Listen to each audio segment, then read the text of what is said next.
When I was 21, a good friend said to me, you should get into real estate, you're good at it.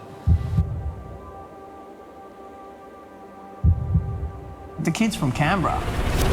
He's broken into a market that is arguably the most competitive in the world.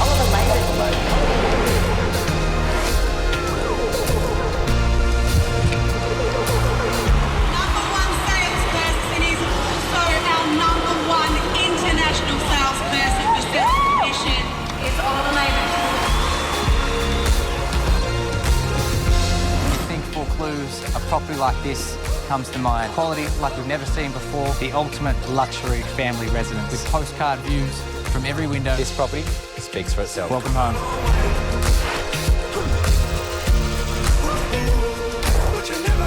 A very quick hit with Oliver Lavers from the Rubenstein Group. Oliver Lavers joins me now.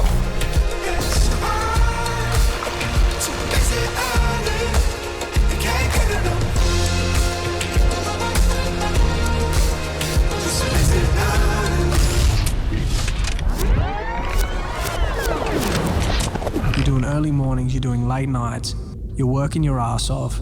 You were almost at breaking point. So how did you overcome that? I just kept going.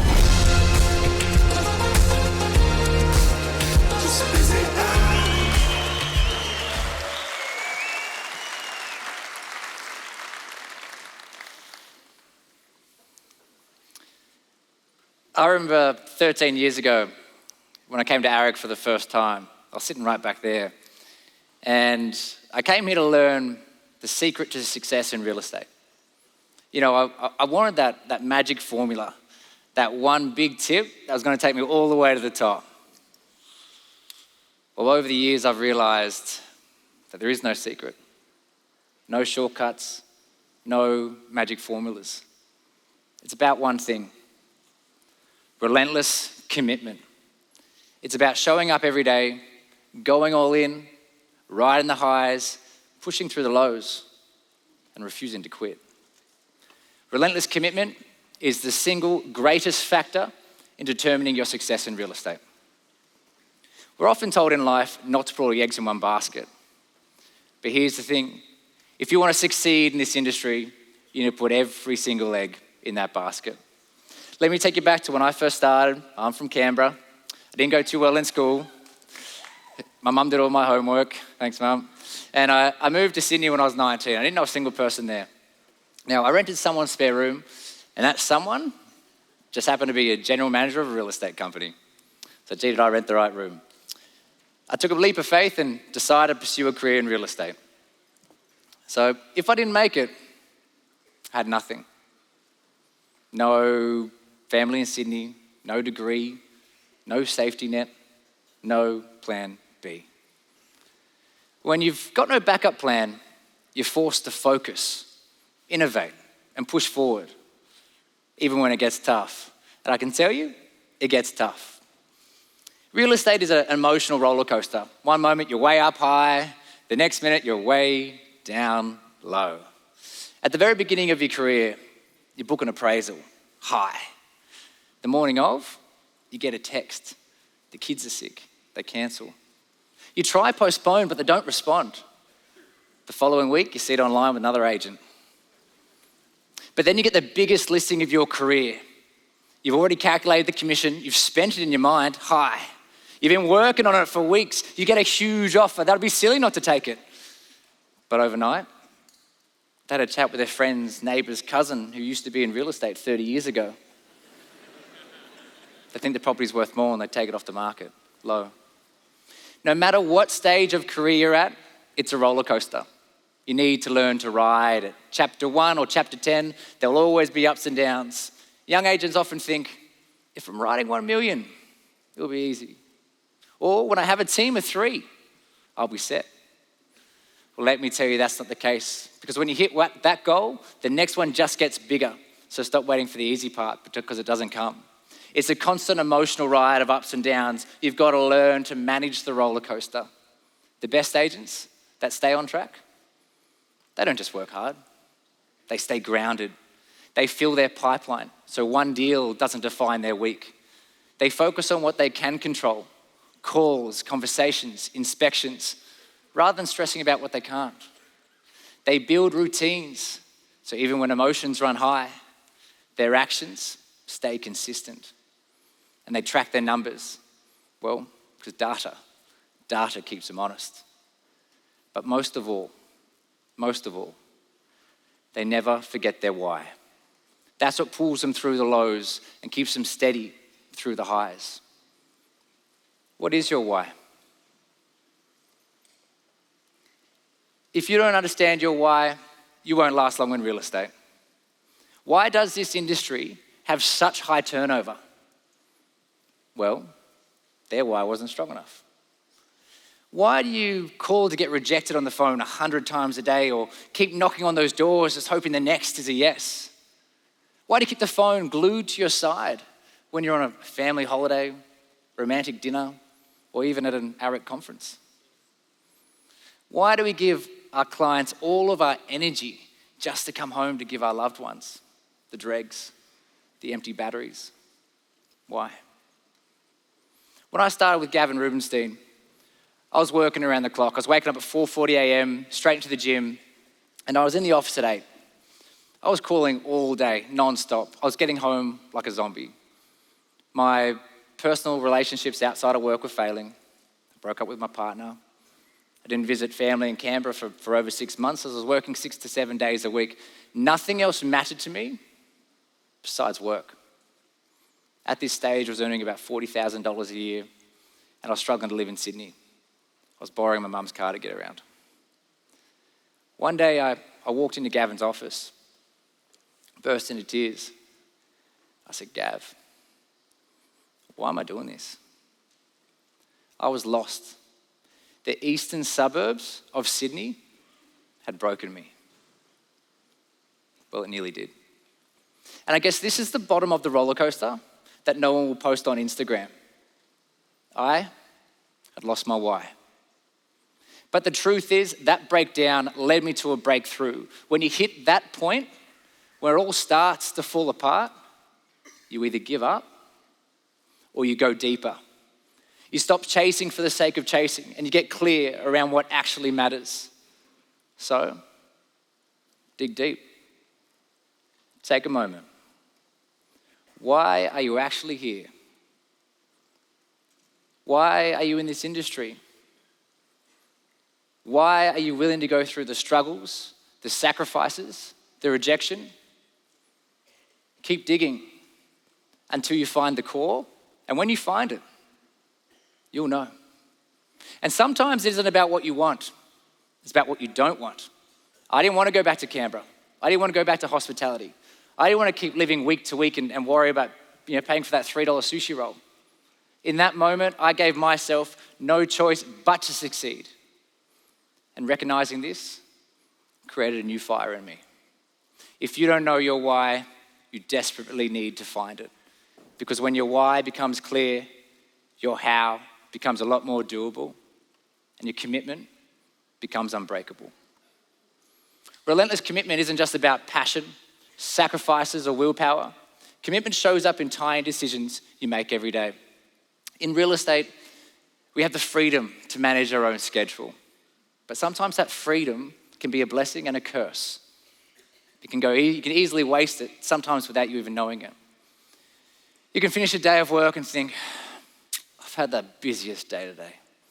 But the truth is, you came in half an hour late. You had a chat to the receptionist on the way in. You went to your desk, you put your things down and thought, I didn't sleep well last night, so go get a coffee. You come back to your desk, you shuffle your papers, you think about who you're going to call today, decide not to call them, then your friend comes over and says, hey, do you want to grab a coffee? And think, look, I'm still a little bit tired, so go get a second coffee. You come back to your desk and you're, shit, I'm running late to a buyer's appointment. Go to a buyer's appointment, an hour later it comes back, it's 11:30 a.m. Your friend comes over again and says, hey, do you want to grab some lunch? You go, ooh. By the time I go across the road and come back, I could be hungry by then. And it feels like a busy day, but you actually haven't achieved anything. And that's the difference between showing up and being committed. I learned the importance of time at a very young age. When I was 11, my dad was diagnosed with stomach cancer. 3 weeks later, my mum was diagnosed with breast cancer too. and started chemotherapy on the same day, and 3 weeks later my father died. Now, seeing my mum go through cancer treatment, raise 4 young kids by herself, work full-time as a doctor with no time off, no help, no cleaner, no gardeners, no tutors to help with her homework. She did it all. Watching her taught me what it looks like to use your time with purpose. She showed me what relentless commitment really means. I've carried that lesson into real estate. If you want to succeed in this industry, you need to treat your time like your most valuable asset, because it is. Do you know what your time is actually worth? Well, for me, a $5 million writer, working 10 hours a day, 6 days a week for 46 weeks of the year, has an hourly rate of $1,812.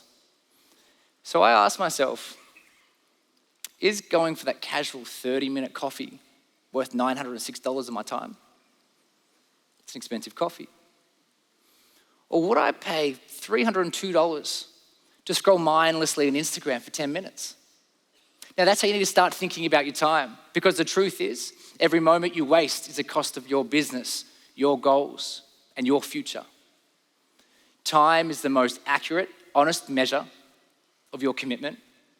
Time is where your relentless commitment is proven. And here's the thing about commitment.